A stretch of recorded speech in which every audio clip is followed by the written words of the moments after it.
Guys and welcome back to my channel. कहानी मैं start करती हूँ और इसके लास्ट में मैं इसका इंट्रो दूंगी।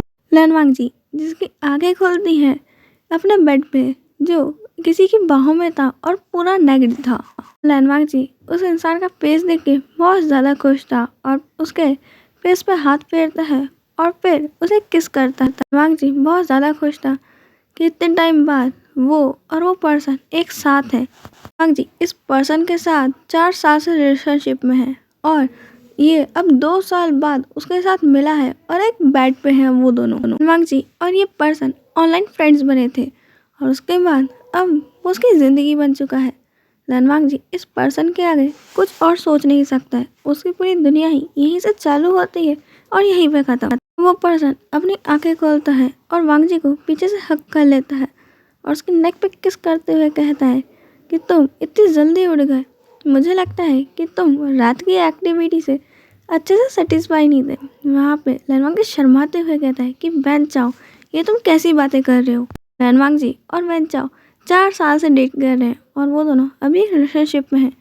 बट यहाँ वैन चाओ लैनवांग जी से प्यार नहीं करता है, वो सिर्फ उसके बिजनेस के लिए उसके साथ है, क्योंकि लैनवांग जी अपने बिजनेस का वन एंड ओनली कंपनीज और पूरी प्रॉपर्टी का मालिक है और जिसके एक ओमेगा के पास इतना सब कुछ हो तो ऑफ कोर्स कोई ना कोई अल्फा उसे अपने प्यार के जाल में फंसाना चाहेगा और ये काम वैन चाओ ने किया है। वैन चाओ लैनवांग जी से बहुत टाइम से स्टॉक कर रहा था और अपनी गर्लफ्रेंड के साथ उसने प्लान बनाया था कि वो किस तरीके को लैनवांग जी को अपने प्यार में फंसाएगा और उसके बाद पूरी प्रॉपर्टी मिलने के बाद उसे छोड़ देगा। और यहाँ वैन चाओ लैनवांग जी के साथ सेक्स करने में उसे मज़ा आने लगा। इतने मज़े तो उसे अपनी गर्लफ्रेंड की मियाँ के साथ नहीं आए बेड पे जितने उसे लैनवांग जी के साथ आते थे। वो जैसा चाहता है लैनवांग जी उसके साथ वो करने के लिए तैयार हो जाता है। यहाँ पे वैन चाओ लैनवांग जी को सिर्फ अपने एक सेक्स टॉय की तरह यूज़ कर रहा है। लैनवांग जी की फैमिली में लैनवांग जी के पेरेंट्स लैनवांग जी जब 5 साल का था तभी शांत हो गए थे और लैनवांग जी को उसके अंकल ने पाल पोस के बड़ा किया है और लैनवांग जी के ब्रदर अब्रॉड में रहते हैं। उनका खुद का एक बिजनेस है और वो जिन जुइशन के साथ मैरिज कर चुके हैं। वैन चाओ के मोबाइल पे मियाँ का कॉल आता है। वहाँ पे वैन चाओ उसका फ़ोन काट देता है। लैनवांग जी कहता है किसका फ़ोन है।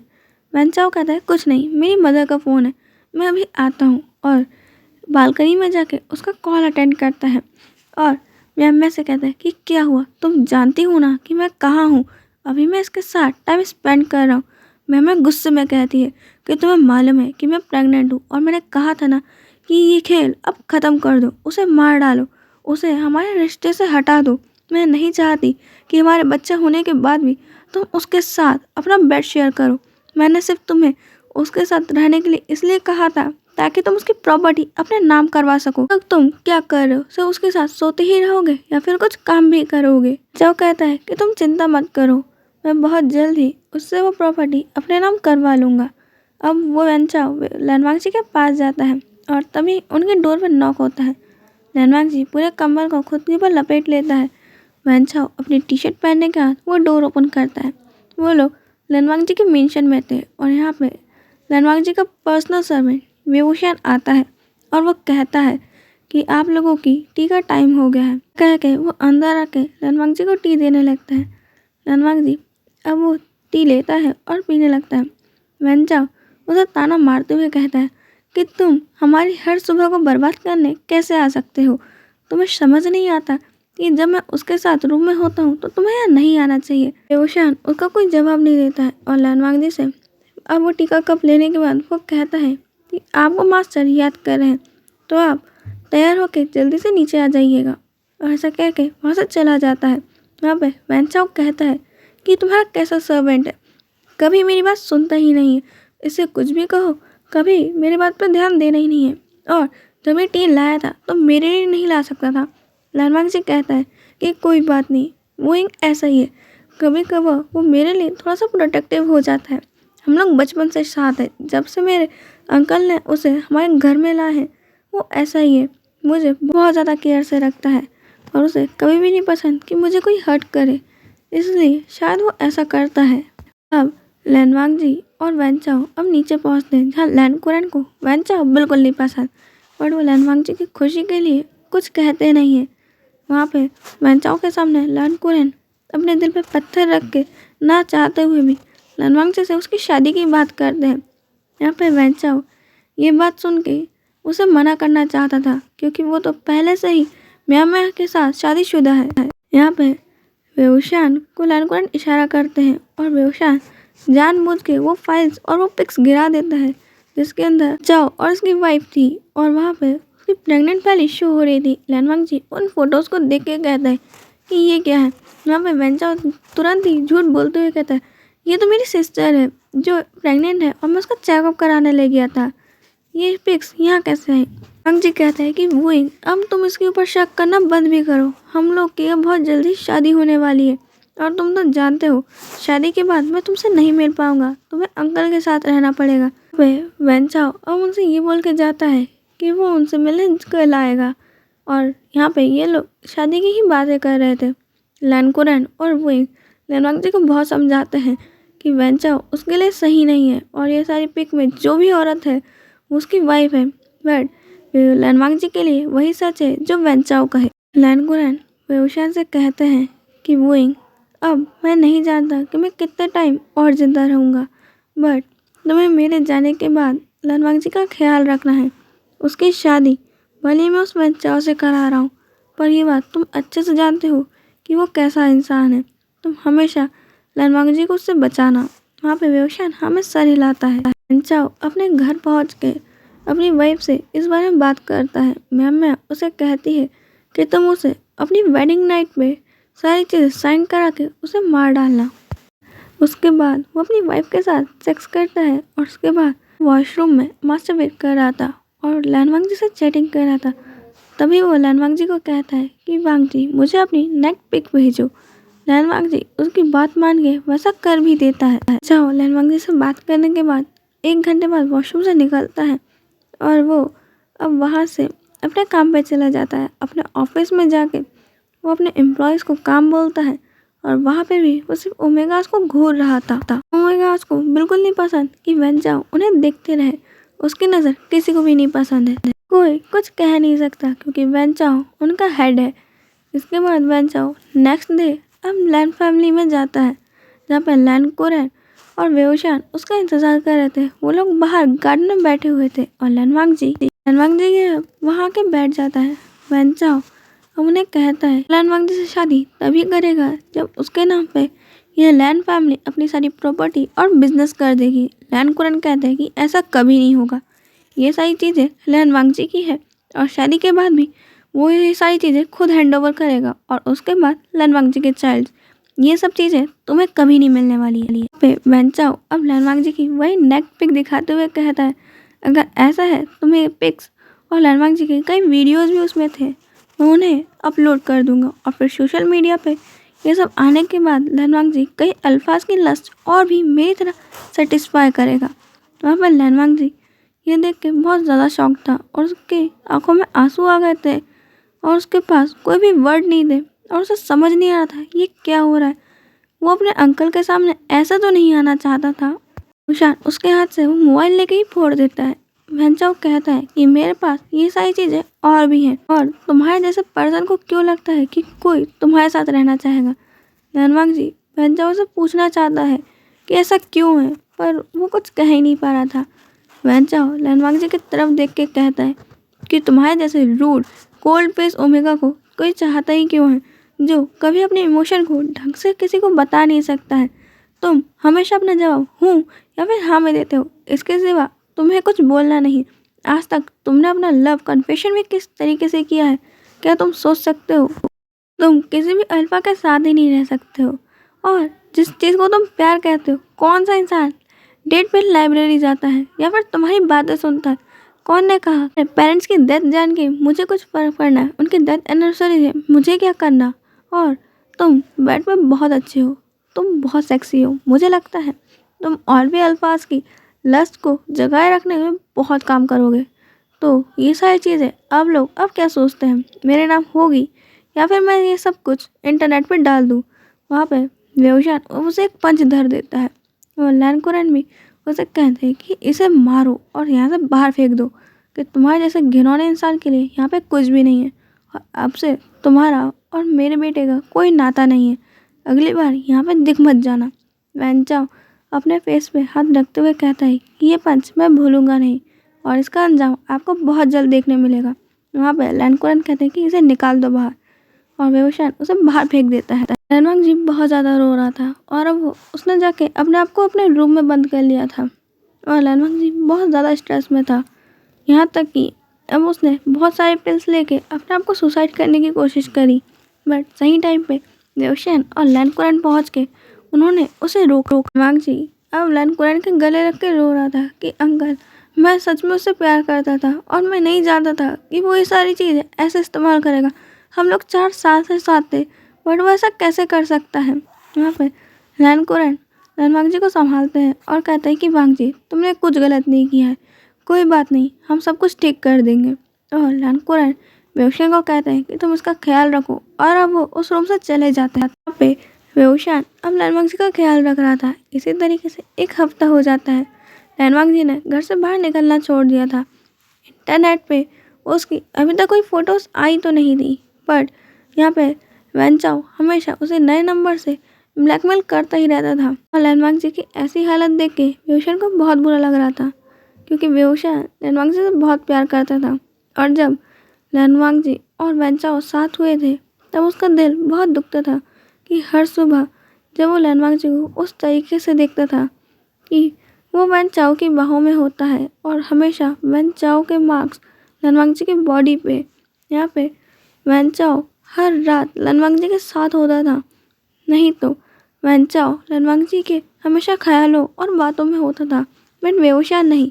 यहाँ पे वेवशान को बहुत बुरा लगता था और वो हमेशा सोचता था कि एक तरफा प्यार हमेशा इतना दर्द क्यों देता है। यहाँ पे अब लैन कुरन लैनवांग जी और वेवशान कार से अब एयरपोर्ट जा रहे थे, क्योंकि लैनवांग जी का इस सब चीज़ों से दूर करने के लिए वहाँ पे लैन कुरन लैनवांग जी के साथ बाहर जाना चाह रहे थे, इस कंट्री से कुछ टाइम दूर, ताकि ये सारी चीज़ें लैनवांग जी के दिमाग से निकल सके। और आधे रास्ते में ही उनकी कार के सामने 4 कार आके रुकती है और पीछे से भी उन्हें कार घेर लेती हैं।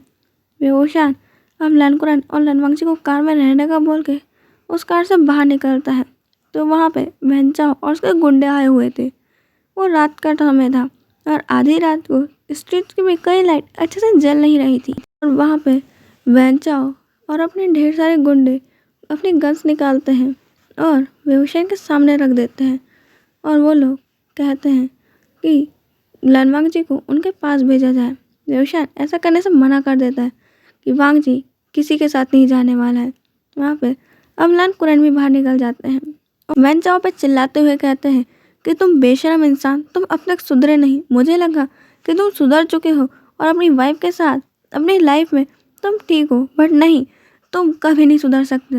वैन चाओ कहता है कि मैंने कहा ना कि आप बस अपनी बेटी की शादी मुझसे कराना चाहते हैं, तो सिंपल है कि आपकी पूरी प्रॉपर्टी मेरे नाम कर दो। लैन कुरन कहते हैं तुम्हें शर्म नहीं आती, तुम शादीशुदा हो, तुम्हारी वाइफ प्रेग्नेंट है और तुम ऐसी बातें करते हो। अगर उसे मालूम चलेगा तुम जानते हो उस पर क्या गुजरेगी। वहाँ पे वैन चाओ हंसते हुए कहता है ओह अच्छा, और वो कार से हाथ देता है तो उसकी वाइफ बाहर आती है। मैं बाहर आते हुए कहती है कि नहीं, मुझे कोई प्रॉब्लम नहीं है अगर लैनवांग जी मेरे हस्बैंड की मिस्ट्रेस बन भी जाता है तो वैसे भी आजकल 1 या 2 मिस्ट्रेस रखना तो कोई बड़ी बात नहीं है। वैसे भी वैन चाओ की ऑफिशियल वाइफ तो हमेशा मैं ही रहूँगी। वहाँ पे वेवशान उसके तरफ देख के कहता है कि तुम कैसी ओमेगा हो, तुम अपने अल्फा को ऐसे ही किसी को भी देते फिर रही हो, क्या तुम्हें बिल्कुल भी शर्म नहीं आती?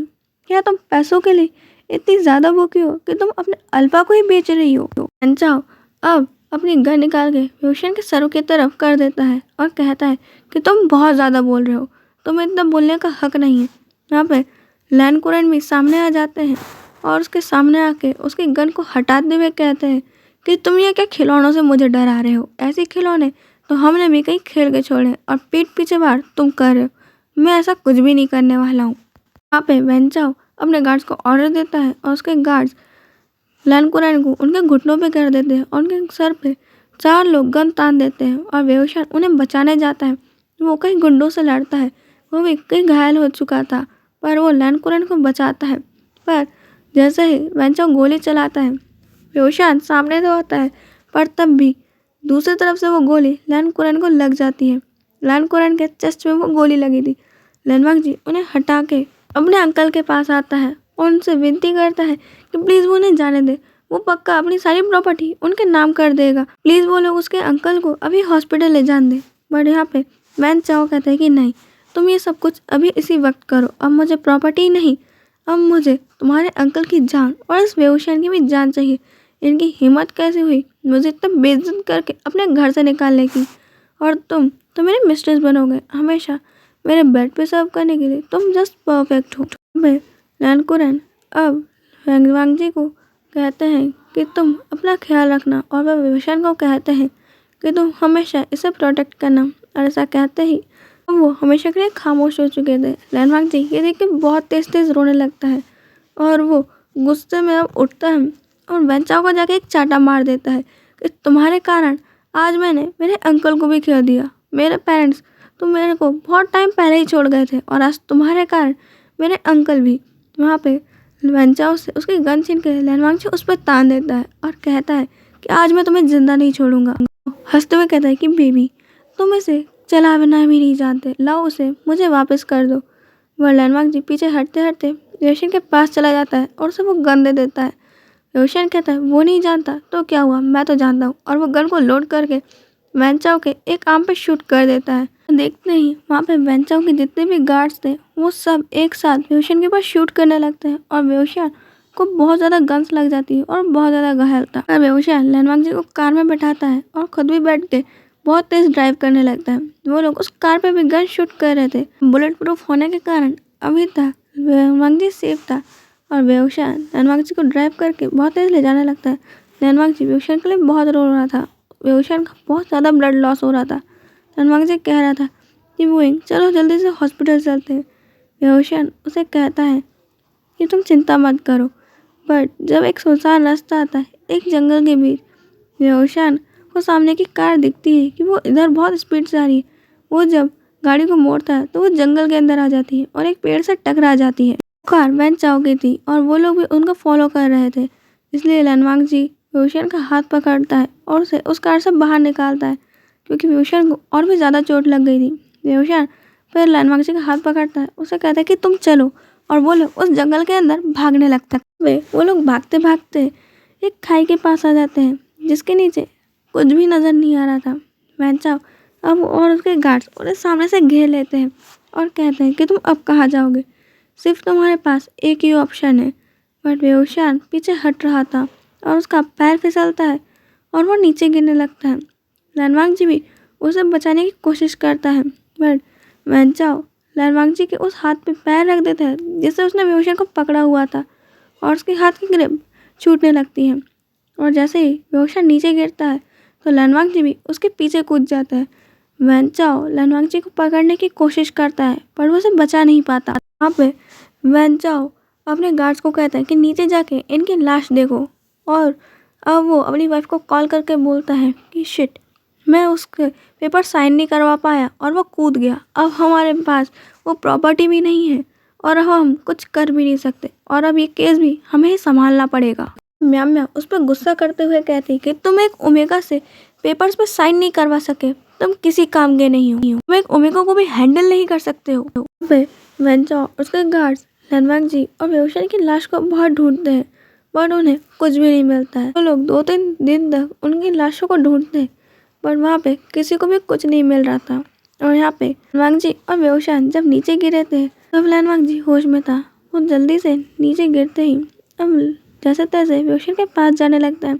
जब वो जाके देखता है कि वेउशियन मर चुका है और अब धीरे धीरे उसकी बॉडी कहीं डिसअपियर होने लगती है और उसकी पूरी बॉडी डिसअपियर होते ही वहाँ पे लैन वांगजी देखता है कोई ढेर सारी बटरफ्लाइज आती हैं और वो उसके हाथ पे लग जाती है, जहाँ जहाँ उसे ब्लड निकल रहा था सब दूर चिपक जाती है और उसके बाद वो बेहोश हो गया था। और जब वो आंखें खोलता है वो सबसे पहला नाम लेता है वेवुशियान। सो हम लोग अब इस कहानी के इंट्रो की बात करते हैं। इसके अंदर लैन वांगजी टाइम ट्रेवल करके पास यानी कि हिस्टोरिकल टाइम में चला जाएगा और वेवुशियान जो मॉडर्न टाइम का है वो यहाँ पे मर चुका है और ढेर सारे सस्पेंस इसी तरीके से हम नेक्स्ट पार्ट में जानेंगे। तो आज के लिए इतना ही, हम मिलेंगे नेक्स्ट पार्ट में। बाय।